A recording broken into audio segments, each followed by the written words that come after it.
ABP news और सी voters का final opinion poll में कई राज्यों से चौंकाने वाले आंकड़े मिले हैं, यानी वहां स्विंग वोट नतीजे बदल सकते हैं। महाराष्ट्र भी उन राज्यों में शामिल है।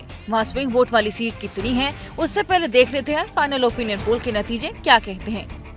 महाराष्ट्र में एनडीए को 45, इंडिया गठबंधन को 41, तो अन्य को 14% वोट मिलते दिख रहे हैं।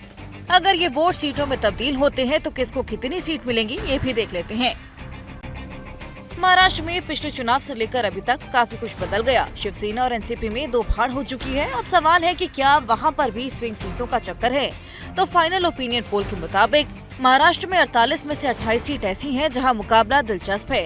इनमें 13 सीटें ऐसी हैं जहां डेड हीट वाला मुकाबला है, यानी 1% वोट शेयर से हार जीत तय हो सकती है। 15 सीटों पर 3% वोट वाली टक्कर है। फाइनल ओपिनियन पोल में महाराष्ट्र की जिन सीट पर डेड हीट और क्लोज फाइट फैक्टर दिख रहा है, उनमें 13 सीट हैं जिनमें एनडीए की 8, इंडिया गठबंधन की 5 सीटें हैं और 15 सीटें ऐसी हैं जिसमें एनडीए की 6 और इंडिया गठबंधन की 9 सीटों पर क्लोज फाइट दिख रही है। इनमें Bhandara, Chandrapur, Dhule, Mumbai north east, Mumbai south, Nashik, Sangli और सोलापुर पर एनडीए 1% से आगे है, तो इंडिया गठबंधन औरंगाबाद, बुल्ढाना, नांदेड़, नंदुरबार और सातारा सीट पर 1% से आगे है। अब उन सीटों पर बात कर ले जहां हार जीत का मार्जिन 3% का यानी कि क्लोज फाइट वाला फैक्टर दिख रहा है।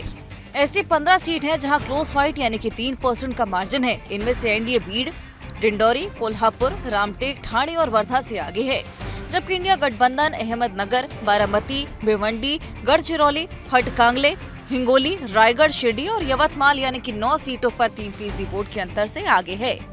यानी कि 1% और 3% के मार्जिन वाली सीटों के नतीजे दोनों गठबंधन के आंकड़े बदल सकते हैं। अब देखना है कि 4 जून को फाइनल नतीजा क्या सामने आता है और सबसे तेज नतीजे आपको 4 जून को एबीपी न्यूज पर देखने को मिलेंगे।